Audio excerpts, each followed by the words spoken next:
Assalamu alaikum everyone. How are you? I hope you all are fine. I am also fine by the grace of Almighty Allah. Today I am going to discuss about tense. Tense হলো ইংরেজি গ্রামারের হৃৎপিণ্ড। Tense না শিখলে ইংরেজি গ্রামারের অর্ধেকটাই অসম্পূর্ণ থেকে যায়। তো টেন্স শেখার প্রথমে আমরা দেখি যে টেন্স কাকে বলে বা টেন্স অর্থ কি। টেন্স অর্থ হচ্ছে সময় বা কাল। কি সময় বা কাল। তো টেন্সের সংজ্ঞা হলো ক্রিয়া সংঘটনের সময়কে কাল বলা হয় বা ক্রিয়া সম্পন্ন হওয়ার সময়কে কাল বলা হয়। অর্থাৎ ক্রিয়াটি কখন সম্পন্ন হচ্ছে বা সংঘটিত হচ্ছে এটি যে এই বিষয়টি যেটি নির্দেশ করে তাকে টেন্স বলা হয়। এটি হতে পারে অতীতকাল অথবা বর্তমানকাল অথবা ভবিষ্যৎকাল। এই আমরা দৈনন্দিন জীবনে যতগুলো কথা বলি সবগুলোই এই তিনটি কালের ভেতরে সীমাবদ্ধ। হয় সেটি অতীতকাল হবে অথবা বর্তমানকাল হবে অথবা ভবিষ্যৎকাল হবে। তো টেন্স প্রধানত তিন প্রকার: প্রেজেন্ট টেন্স, বর্তমানকাল, পাস্ট টেন্স, অতীতকাল এবং ফিউচার টেন্স, ভবিষ্যৎকাল। আজকে আমরা খুব জটিলভাবে টেন্স না শিখে খুবই সহজভাবে শিখব। প্রথমে আমরা শিখবো যে বাংলায় কিভাবে আমরা টেন্স শনাক্ত করতে পারি। একটি বাক্য দেওয়া আছে বা একাধিক বাক্য দেওয়া থাকবে, সেটি দেখে কেমন করে আমরা চিহ্নিত করব বা আইডেন্টিফাই করব এটি কোন টেন্সে রয়েছে, এটি কি অতীতকালে রয়েছে নাকি ভবিষ্যৎকাল না বর্তমানকাল। এই বিষয়টি আজকের আলোচনার মূল বিষয়। অতীতকাল। কিছু শব্দ থাকে ক্রিয়ার শেষে যেগুলো থাকলে অতীতকাল নির্দেশ করে, যেমন ল, লে, লাম, ত, তে, তাম। অর্থাৎ যদি কোনো ক্রিয়ার শেষ লেটার ল, লে, লাম, ত, তে, তাম হয় তবে সেটি নিঃসন্দেহে অতীতকাল হবে। যেমন আমি ভাত খেয়েছিলাম, আমি ভাত খেয়েছিলাম, এখানে কিন্তু লাম আছে। আমি কাজটি করলাম, এক্ষেত্রেও লাম আছে। তারা বিকালে খেলেছিল, তারা গতকাল বিকালে খেলেছিল, এখানে কিন্তু ল রয়েছে। ল, লে, লাম, এখানে ল রয়েছে। দেখতাম, তাম। মা নিয়মিত কোরআন পড়তেন, এক্ষেত্রে তেন অর্থাৎ ত রয়েছে। সুতরাং এগুলো হচ্ছে অতীতকাল। এখন আমরা দেখি ভবিষ্যৎকাল বা ফিউচার টেন্স। সর্বশেষে আমরা বর্তমানকাল শিখবো, কারণ হলো আমরা অতীতকাল ও ভবিষ্যৎকাল যদি চিনতে পারি তাহলে বাদ বাকি যা থাকবে সবই বর্তমানকালের অন্তর্ভুক্ত হবে। অতীতকালে ব, বে, বেন, মানে ক্রিয়ার শেষে যদি বাংলা ক্রিয়ার শেষে যদি ব, বে, বেন থাকে তাহলে সেটি হবে অতীতকাল নির্দেশক ক্রিয়া। যেমন খাবো, এখানে কিন্তু এটা খাবো একটা ক্রিয়া, এর শেষে ব রয়েছে। যাবো, এটাও একটি ক্রিয়া, এর শেষেও ব রয়েছে। আবার আসবেন, এটাও একটি ক্রিয়া, এর শেষেও বেন রয়েছে, আসবেন। বাবা আগামীকাল আসবেন, বেন। আমি ভাত খাবো, তারা যাবেন, সে যাবে, আমি যাব, এগুলোর প্রত্যেকটির শেষে ব অথবা বেন রয়েছে। তিনি গান গাইবেন, এক্ষেত্রেও কিন্তু এক্ষেত্রেও কিন্তু বেন রয়েছে। সুতরাং ব, বে, বেন থাকলে সেটা কি হবে? ভবিষ্যৎকাল বা ফিউচার টেন্স। এখন আসে বর্তমানকাল। আমরা এখানে দেখলাম ল, লে, লাম, ত, তে, তাম, এগুলো যদি থাকে তাহলে সেটি হবে অতীতকাল বা পাস্ট টেন্স নির্দেশক ক্রিয়া, এবং ব, বে, বেন যদি থাকে তাহলে সেটি হবে ফিউচার বা ভবিষ্যৎ নির্দেশক ক্রিয়া।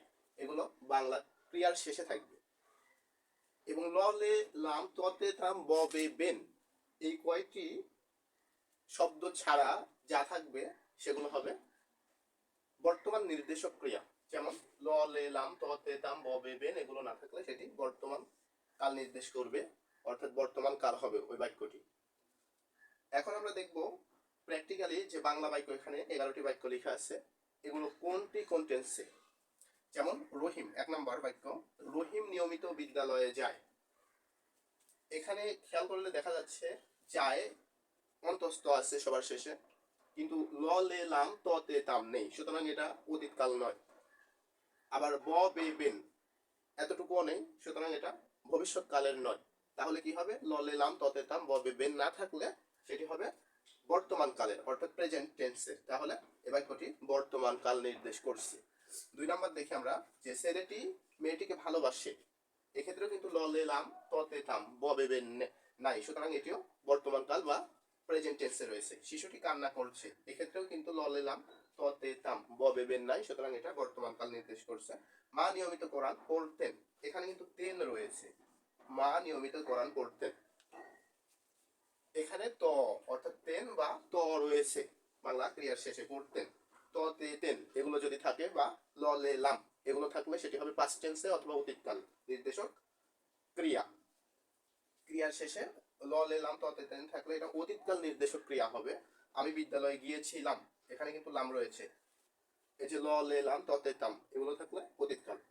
তারা মাঠে ফুটবল খেলছিল, এই তো তারা মাঠে ফুটবল খেলছিল, এখানে কিন্তু ল রয়েছে।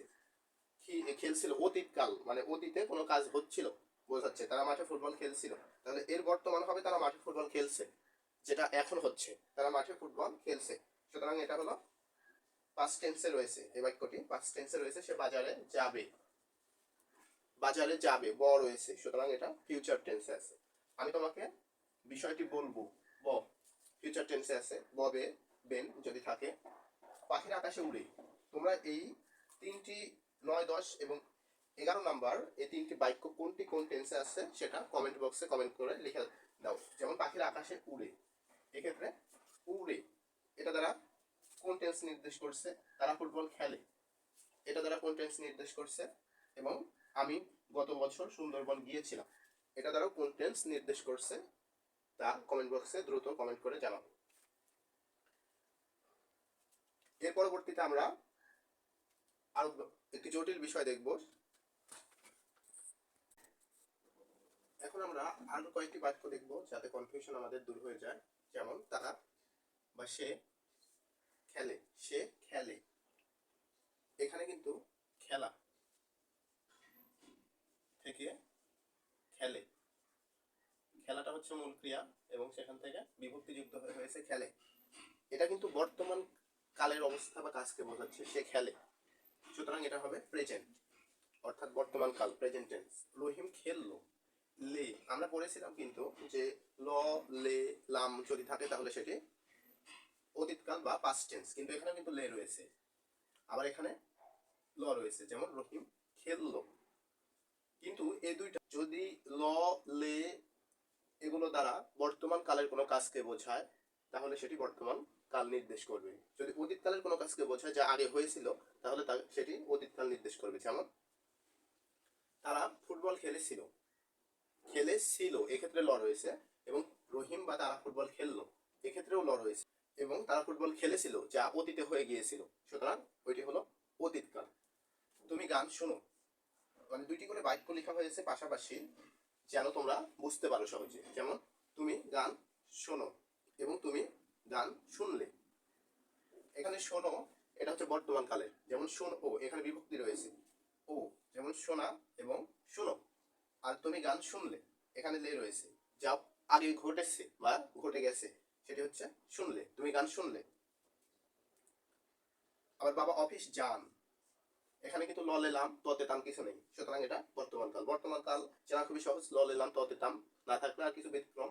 যেমন সে খেলে, এটাও কিন্তু বর্তমান কাল, কারণ এই লে দ্বারা বর্তমানের কাজকে বোঝাচ্ছে। আবার বাবা অফিস যেতেন, বাবা অফিস যেতেন, এখানে তেন রয়েছে, সুতরাং এটা অতীতকাল। সে কাজটি করবে, বে রয়েছে, সুতরাং ভবিষ্যৎকাল। আবার সে কাজটি করেছে, এখানে কিন্তু ল লেলাম ততে তাম কিছু নেই, সুতরাং এটা বর্তমান কাল। আমি ভাত খাই, এটাও বর্তমান কাল, কারণ হচ্ছে ল লেলাম ততে তাম নেই। সে আমি ভাত খেলাম লাম, সুতরাং এটা অতীতকাল। এখানে ছোট করে লেখা হয়েছে যে ল, সাধারণত ক্রিয়া প্লাস যদি ল ত অথবা ল প্লাস দন্ত ন বা ম থাকে, এখানে দন্ত ন লেখার কারণ আছে এবং ম লেখার কারণ আছে। যেমন যদি ল ত দন্ত ন ল প্লাস দন্ত ন বা ম থাকে, যেমন তারা ফুটবল খেলেন, এটা একটা তারা ফুটবল খেলেছিলেন, এই যে ল প্লাস দন্ত ন, কিন্তু তারা ফুটবল খেলেন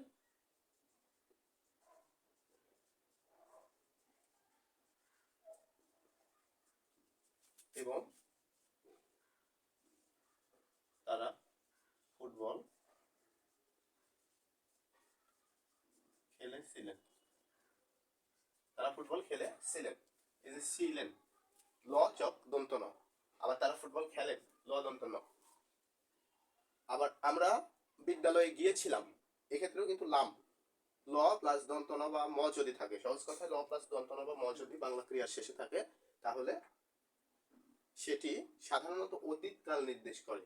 বা যদি বর্তমানের কিছু বোঝায় এবং ল প্লাস দন্ত ন যদি থাকে সেক্ষেত্রে কিন্তু সেটি বর্তমান কাল নির্দেশ করে। যেমন তারা ফুটবল খেলে, এটা কিন্তু বর্তমানে হয় বোঝাচ্ছে, তাই এটা বর্তমান। লেন আছে, এখানেও লেন আছে, এখানেও লেন আছে, বাট এটা বর্তমান নির্দেশ করছে, তাই এটা বর্তমান কাল। এটা ভবিষ্যৎ নির্দেশ করছে, খেলেছিলেন আগে যেটি হয়েছিল। ক্রিয়া প্লাস ব যদি থাকে ভবিষ্যৎ, ভবিষ্যৎ চেনা খুবই সহজ, যেখানে ব থাকবে। এগুলো না থাকলে সবগুলো বর্তমান হবে, এগুলো না থাকলে সবগুলো বর্তমান হবে। যদি এই ল লে লাম ততে তাম না থেকে এবং ব না থেকে অন্য কিছু থাকে তাহলে সেগুলো বর্তমান হবে। যেমন খাই, যাই, করি, পড়ি, বলে, বলেন। এক্ষেত্রে বলে, বলেন ও বলেছিলেন এর মধ্যে পার্থক্য হচ্ছে বলে তারা এ কথা বলে, তারা এ কথা বলেন, তারা এ কথা বলেন, তারা এ কথা বলেছিলেন, এটা কিন্তু অতীতকালে হয়েছিল। বলেছিলেন এটা অতীতকালে হয়েছিল, বলে এবং বলেন এটা বর্তমান কালে হয়েছে বা হচ্ছে। এটা বর্তমান কালের কাজকে নির্দেশ করছে যে বলে বা বলেন, আর বলেছিলেন এটা অতীত কালের কাজকে নির্দেশ করছে। বিধায় এই দুইটা হলো বর্তমান কাল নির্দেশক ক্রিয়া, আর এটা অতীত কাল নির্দেশক ক্রিয়া। বর্তমান কাল এবং অতীত কাল। এর পরবর্তীতে আমরা পার্সন নিয়ে আলোচনা করব। হচ্ছে টেন্স শিখতে গেলে, অর্থাৎ টেন্সের যখন আমরা বাক্যে ব্যবহার করব তখন কিন্তু পার্সন সম্পর্কে জানতে হবে, পার্সন অনুযায়ী ভার্ব বসাতে হয়। তো প্রথমে আমরা দেখি পার্সন কত প্রকার। পার্সন 3 প্রকার। কি কি? একটি হলো first person, first person. 2 number second person এবং 3 নাম্বার হলো থার্ড পারসন।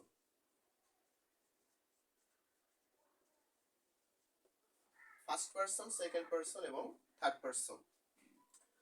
তো ফার্স্ট পারসন কোনগুলো? আমরা এখানে প্রাথমিক ধারণা রাখবো যে ফার্স্ট পারসন হলো আই এবং উই, অর্থাৎ আমি, সংক্ষেপে মনে রাখবে যে আমি এবং আমরা, এগুলো হলো ফার্স্ট পারসন। কি? আমি এবং আমরা, এগুলো হলো ফার্স্ট পারসন। সেকেন্ড পারসন দেখি আমরা। ফার্স্ট পারসন, সেকেন্ড পারসন এর মধ্যে রয়েছে ইউ। ইউ একজনকেও বোঝায়, বহুজনকেও বোঝায়। সুতরাং তুমি এবং তোমরা, একজন হলে তুমি এবং অনেকজন হলে তোমরা, এগুলো হলো সেকেন্ড পারসন। Second person. 3 নম্বরে রয়েছে থার্ড পারসন। থার্ড পারসন কোনগুলো? আমি, আমরা, তুমি, তোমরা ছাড়া পৃথিবীতে যা কিছু রয়েছে সবই থার্ড পারসন। তাহলে কি থাকতে পারে? যেমন একজন হলে মেয়ে যদি হয় শি, ছেলে যদি হয় হি, কোনো বস্তু হলে ইট, এবং যে কোনো নাম, এটা সিঙ্গুলার হতে পারে, প্লুরাল হতে পারে, সেগুলো থার্ড পারসন।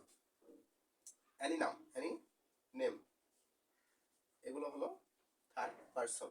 অর্থাৎ আমি, আমরা, তুমি, তোমরা ছাড়া পৃথিবীতে যা কিছু রয়েছে সবগুলো থার্ড পারসন।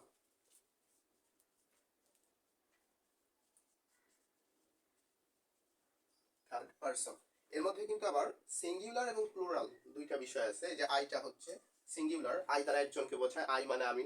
উই, আমরা, এটা হচ্ছে প্লুরাল, এটা বহু বচন, অনেকজনকে বোঝায়। আবার ইউ, ইউটা কেমন? ইউ এর একটা চমৎকার সিস্টেম আছে, সেটি হচ্ছে ইউ একাই একজনকেও বোঝায় আবার বহুজনকেও বোঝায়।